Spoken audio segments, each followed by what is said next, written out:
Welcome back to Let's Play Road to Gehenna, the DLC chapter for the Talos Principle. I'm BurningDogFace, and there are 2 robots and 4 stars left in this region. I already did this. Wait. There was one here, wasn't there?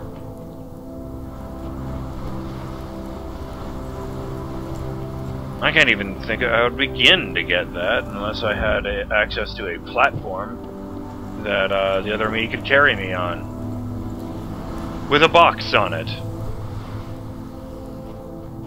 That would sort of approximate the kind of height we're talking about. Do the thing where you jump up and down.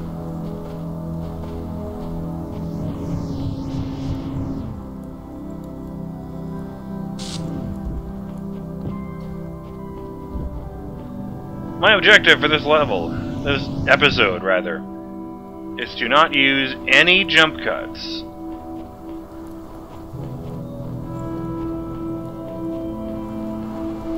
I don't even want to sneeze this time.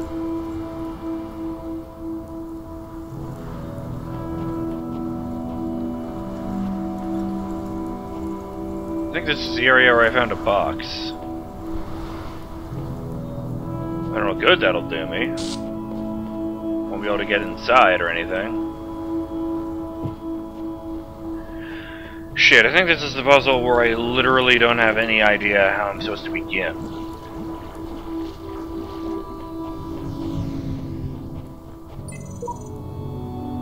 That society is a city, and contains in itself the end and perfection of government, first founded that we may live, but continued that we may live happily. We've read this one already.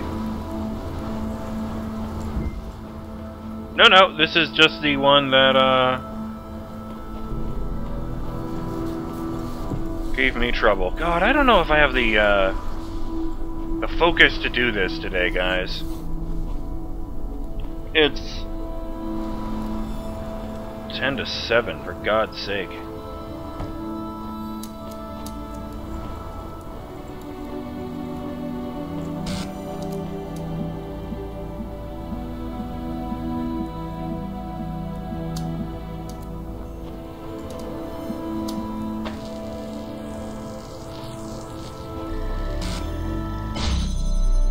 Or it's so easy.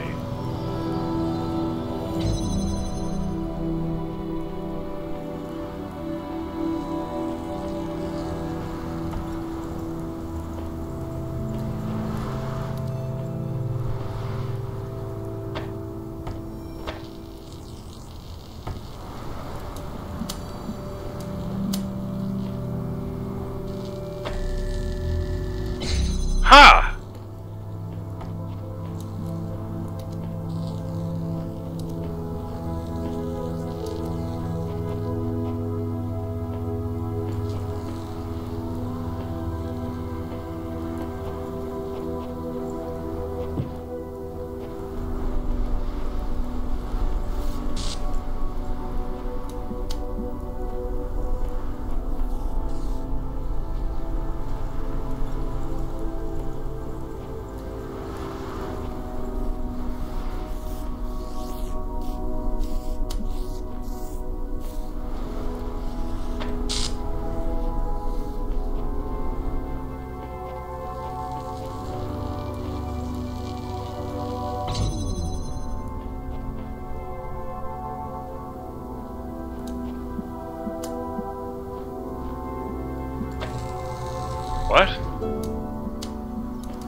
I don't understand the purpose of this section at all.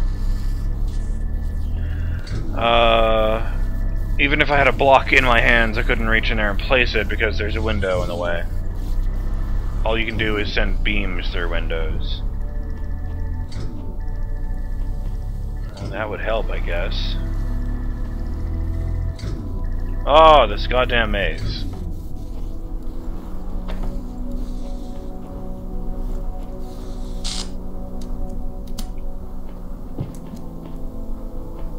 No windows? No windows. Which means you can suck my ass. It's not getting opened. Well, then I can stop doing that nonsense.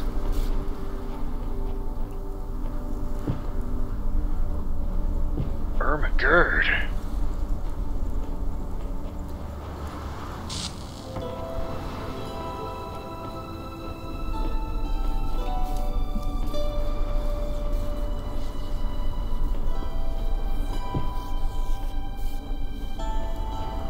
Fuck?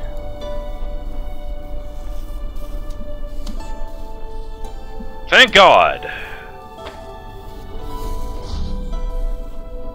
That's a thing I can do. But now what? It doesn't make a difference what I do as long as those fuckers are in there.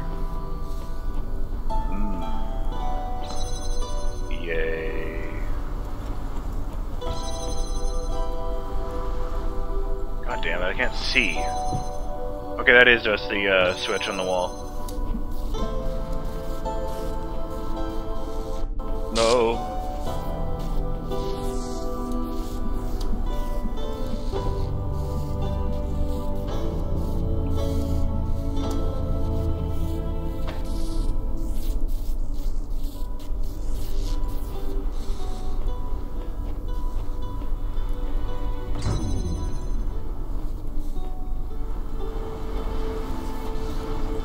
I don't think this is going to work.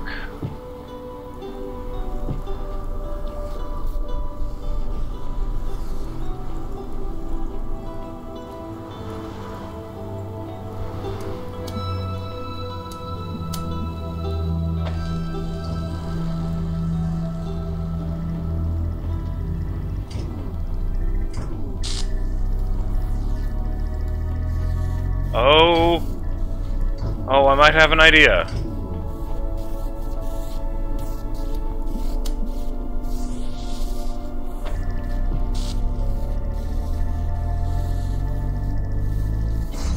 Harmony.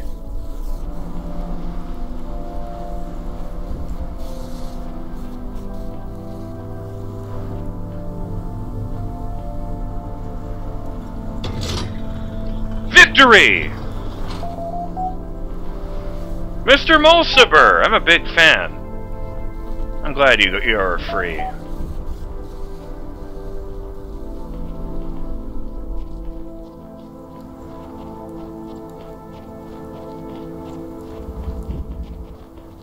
No, wait, let me tell you how I liked your text adventure.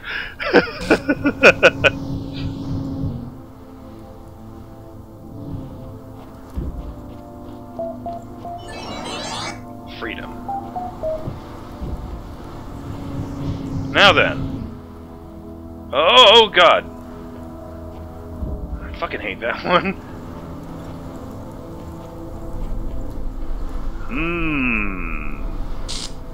But, can I use the door that I just opened to get around the, what? Oh. Get around the force field I opened.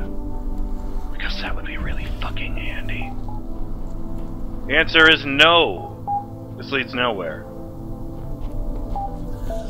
Shit.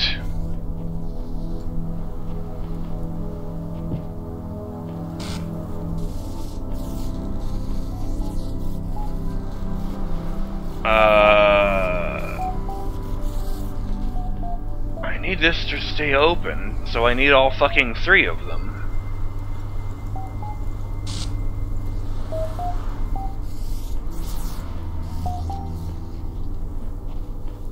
But I need something to weigh down the goddamn block. Oh, that's what the block I found outside is for. Welcome back, Uriel _ copy 9.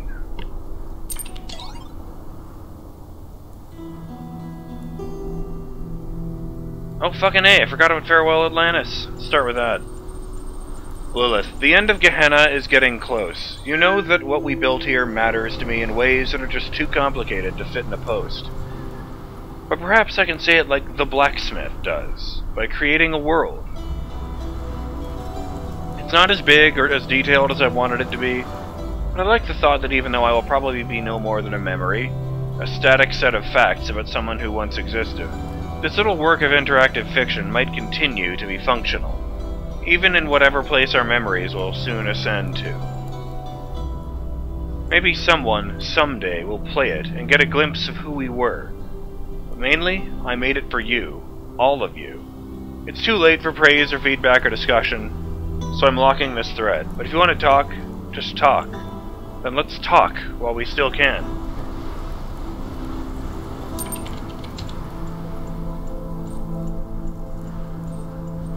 Close your eyes.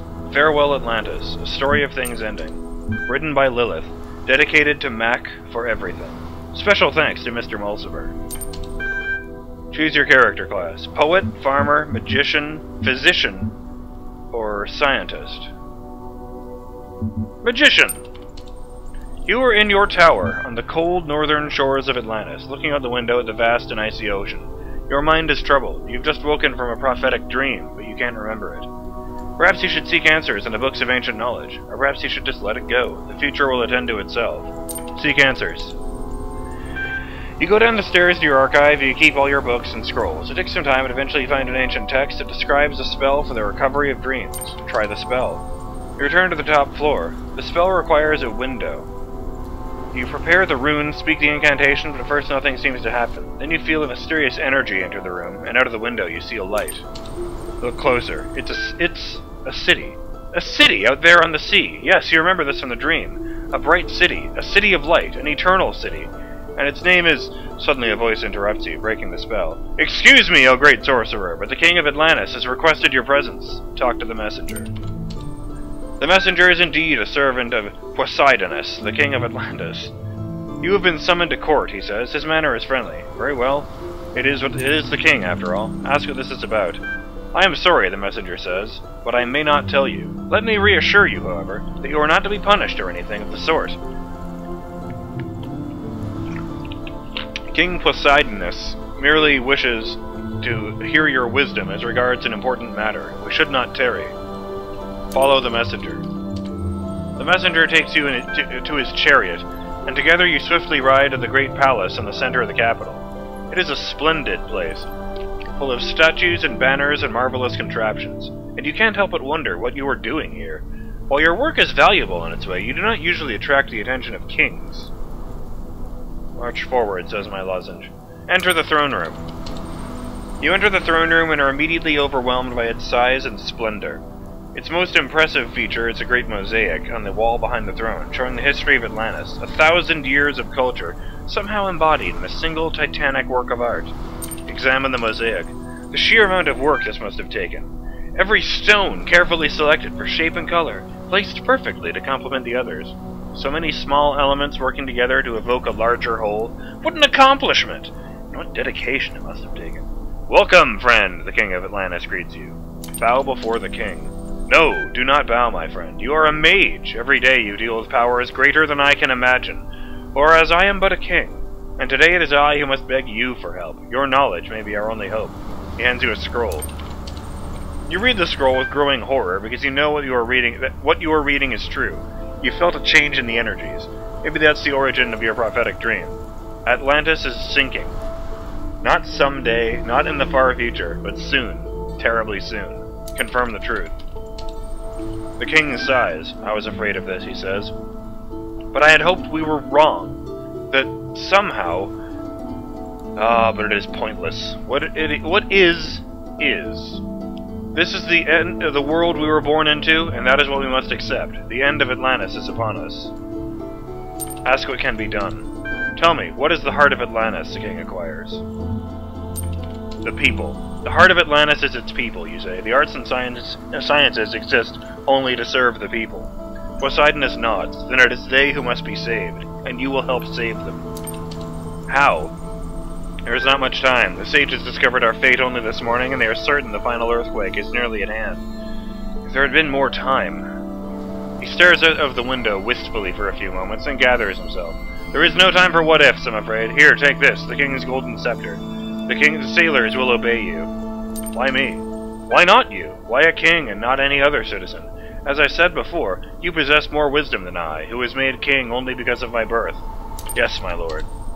Poseidonus laughs. I am not a lord, my friend. I do not believe I am even a king. I am simply another mortal, trying to find meaning in an indifferent cosmos. My final act, perhaps the only true choice I ever made, was to select you for this task. My time is over. You must go now. Head for the harbor. Escorted by the same messenger who brought you here, you head for the harbor.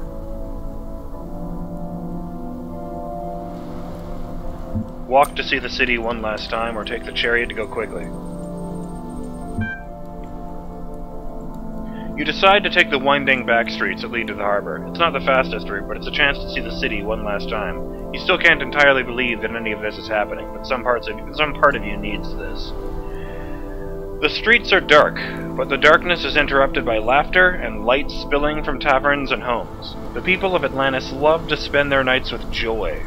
Some are playing music, others are playing games. There is food and drink and lovemaking and storytelling under the stars. The earth rumbles, but no one pays much attention. Small earthquakes are common here. Hurry. Hurrying as much as possible, you and the messenger arrive in the harbor. 12 great ships are waiting. Their captains see the golden scepter you carry and kneel before you. They have tears in their eyes, but you sense their determination. Speak to the captains. You speak briefly, but with great conviction, telling the captains how important their task is. If they fail now, it was all for nothing. If they succeed, they will save the heart of Atlantis. Load the ships. You want to save the people of Atlantis, because people are what matters, that you are certain of. But who gets to live? The sailors' families, famous individuals, or whoever is closest. The sailors' families. You tell the sailors to go get their families. Many are relieved. Some of them are crying because their families are too far away to save. Still, you feel this is the only option your soul could bear. Slowly, the ships fill up. The ground shakes more and more. Get ready to set sail. The ships are ready, the messenger says. It is time for you to set sail. You are not coming, you ask, surprised? I never expected to. There's not enough space on the ships. Stay behind so he can go, or say goodbye. Oh. Oh.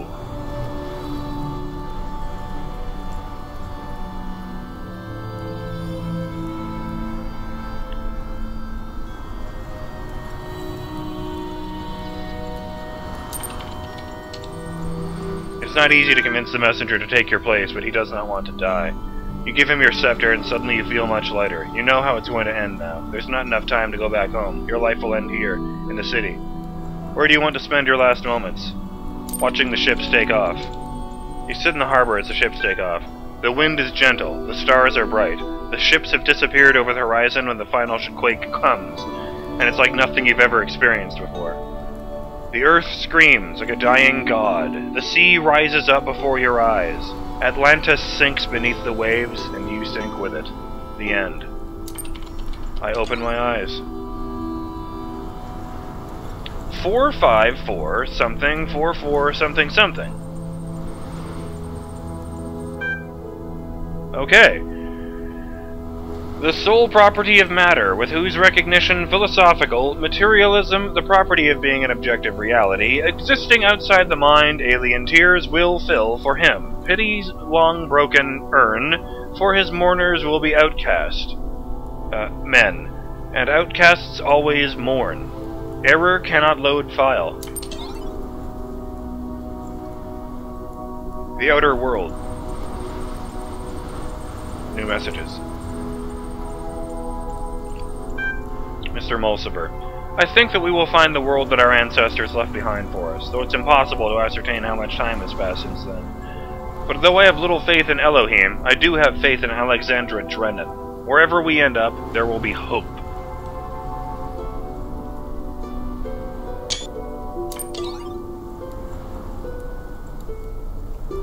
Ascension, an objective review by Lamb. I wanted to clear the air and get a few facts in front of you guys. Here's what I guess we know. A significant number of people have expressed their desire to remain in Gehenna. No one has been given a choice about whether to leave. It follows that in at least some cases, what Uriel is doing is kidnapping. Uriel is working for Elohim, the guy who imprisoned us here in the first place. There is no way to confirm the substance of this promised ascension. The world has survived this long. There is no reason to think it will end tomorrow. Gehenna isn't a bad place to spend your life.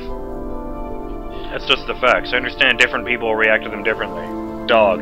Hey Lamb, if everyone's getting released, how come I don't see you out here? A message to the future. Mr. Mulciber, this message is for whatever entities will come to be after this world is gone. It might not be necessary. You might know everything that exists in my mind.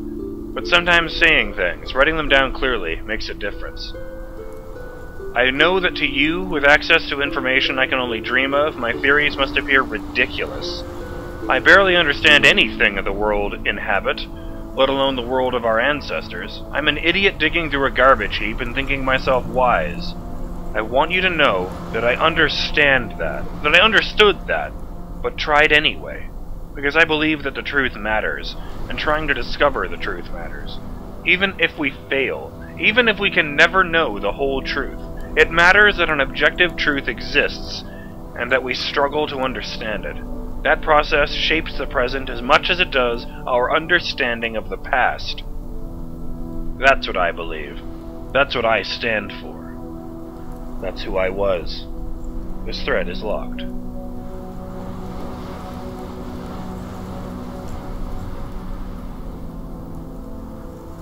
I can really respect that. I have to find a way to tell them about Lamb.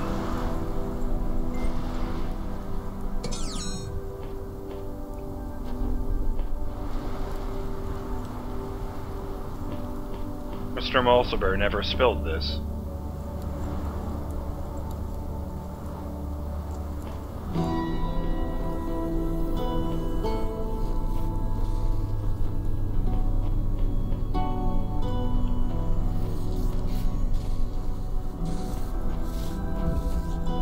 Okay, they are definitely...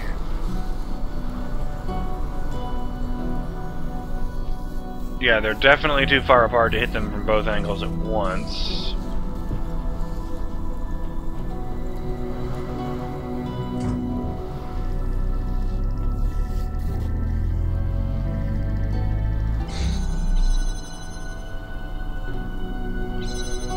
And of course I need the one out here. Because... Sorry, out there, because that's the one that's making it blue in the first place. Well, I guess I'll figure it out next time. I'm BurningDogFace, and I'll see you in the next episode of Let's Play Road to Gehenna, the DLC chapter for the Talos Principle. No, blocking with my body won't do any good. I'd still need to be over here when I get over there. I'll see you next time, guys. There's one more robot, 2 more stars. I just don't know how to get any of them. Later!